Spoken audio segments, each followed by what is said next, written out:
दोस्तों, आप सभी जानते हैं कि हिंदू ग्रंथ ऋग्वेद के अनुसार ब्रह्मांड के 3 मुख्य अस्तित्व में से ब्रह्मा निर्माता है, विष्णु पालन करता है और शिव संहारक है।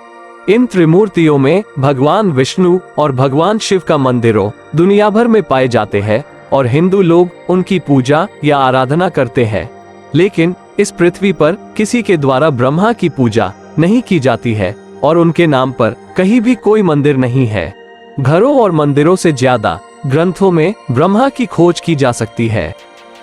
ब्रह्मा को ब्रह्मांड और उसके भीतर के सभी जीवराशियों के निर्माण के रूप में मान्यता प्राप्त है, इसलिए उन्हें सृष्टिकर्ता के रूप में जाने जाते हैं।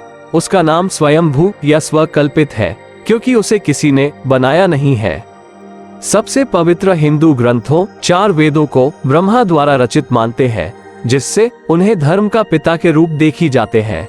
माना जाता है कि चारों वेदों की उत्पत्ति उनके 4 सिरों से हुई है। फिर भी ब्रह्मांड को बनाने वाला ब्रह्मा आज हिंदू धर्म में सबसे कम पूजे जाने वाले देवता है। पूरे भारत में उन्हें समर्पित केवल 2 मंदिर हैं, जबकि विष्णु और शिव जी को समर्पित कई हजारों मंदिर हैं। कई अन्य हिंदू राष्ट्रों में भी ब्रह्मा को समर्पित कोई मंदिरों का उल्लेख नहीं है। हालांकि आपने देखा होगा कि भगवान ब्रह्मा की कभी पूजा नहीं की जाती है। ब्रह्मा को समर्पित कोई विशेष दिन नहीं है, न किसी मंदिर में उनकी मूर्ति है। सबसे प्रचलित विचार में से एक ये है कि ब्रह्मा की उतनी पूजा क्यों नहीं की जाती जितनी विष्णु और शिव की। दंत कथाओं के अनुसार एक बार ब्रह्मा और विष्णु आपस में मिलते हैं। बातों बातों में दोनों व्यक्ति निष्ठा की भावना से विवाद में डूबे हुए थे। वे इस बात पर बहस करने लगे कि दोनों में श्रेष्ठ कौन है। विवाद बढ़ने पर भगवान शिव को बुलाया और उसे इस विवाद को सुलझाने में मदद मांगी। शिव ने तब जलती हुई आग से बने एक विशाल लिंग का रूप ग्रहण किया, जो आसमान में चढ़ गया और जमीन के नीचे बिखर गया। तब प्रकाशमान शिवलिंग ने ब्रह्मा और विष्णु दोनों से चेतावनी दी कि जो कोई भी प्रकाश का अंत पाता है, उसे त्रिमूर्ति में सबसे शक्तिशाली माना जाएगा। ब्रह्मा और विष्णु दोनों इस सौदे के लिए सहमत हुए और इसका अंत खोजने के लिए लिंगम के विपरीत दिशाओं में निकल पड़े। ब्रह्मा ने तुरंत एक हंस का आकार ग्रहण किया और आरोही लिंगम की लंबाई के साथ प्रकाश के अंत की खोज शुरू की। दूसरी ओर विष्णु ने वराह रूप का आकार धारण किया और अवरोही लिंगम की लंबाई के नीचे प्रकाश की समाप्ति की खोज करना शुरू की।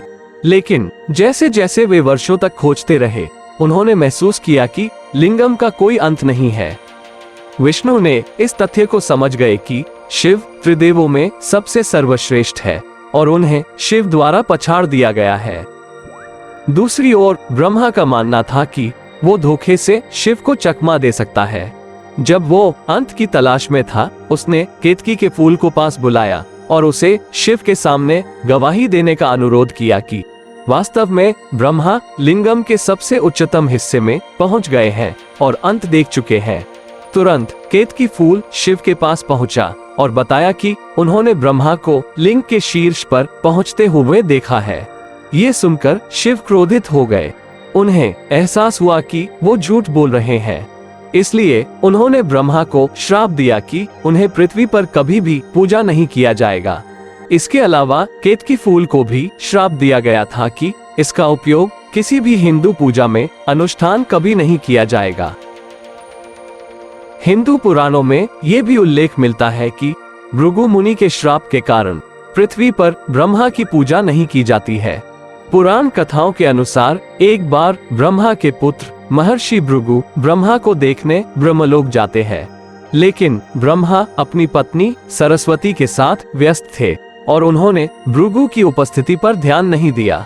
इससे महर्षि क्रोधित हो गए और उन्होंने सोचा कि ब्रह्मा सर्वोच्च कहलाने के योग्य नहीं है। महर्षि ने ब्रह्मा को कलियुग में पृथ्वी पर कभी भी पूजा नहीं करने का श्राप दिया।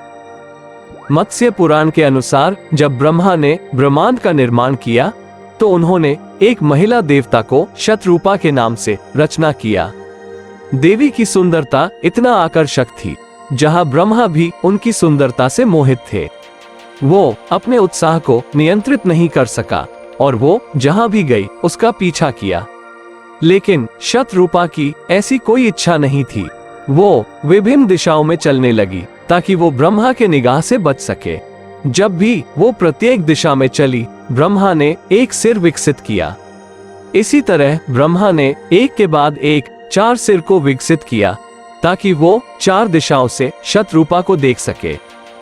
शतरूपा के पास ब्रह्मा के सर का ऊपर दिशा में छलांग लगाने के अलावा और कोई चारा नहीं था। फिर भी ब्रह्मा ने चारों सर के ऊपर एक और सिर विकसित किया। उसके अब कुल 5 सिर थे। जब भगवान शिव को इनके बारे में पता चला तो उन्होंने ब्रह्मा को बताया कि शतरूपा वास्तव में ब्रह्मा की पुत्री थी, क्योंकि उन्होंने उसे बनाया था। शिव ने उसे बताया कि शतरूपा के लिए उसके प्रति आसक्त होना अपवित्र है। ठीक उसी समय शिव ने ब्रह्मा का शीर्ष सिर यानी 5वां सर काटकर फेंक दिया। इसके अलावा शिव ने उन्हें श्राप दिया कि कलियुग में अपवित्र ब्रह्मा के नाम पर कोई उचित पूजा नहीं करनी चाहिए। जब से ब्रह्मा ने वेदों का पाठ करना शुरू कर दिया ताकि उन्हें अपने पापों से मुक्त किया जा सके। इसलिए सृष्टिकर्ता होते हुए भी हिंदू धर्म में ब्रह्मा की पूजा नहीं की जाती है। ब्रह्मा की वासना मानवता के पतन का प्रतीक है। हिंदू धर्म में ये माना जाता है कि मौलिक इच्छाएं मोक्ष के मार्ग में बाधा डालती है, लेकिन सृष्टिकर्ता अपने ही पुत्री के लिए मौलिक इच्छाओं का शिकार हो गया और शापग्रस्त होने का अनिवार्य था। अगर आपको ये वीडियो अच्छा लगा हो तो लाइक और कमेंट करें और सब्सक्राइब बटन पर क्लिक करें। धन्यवाद।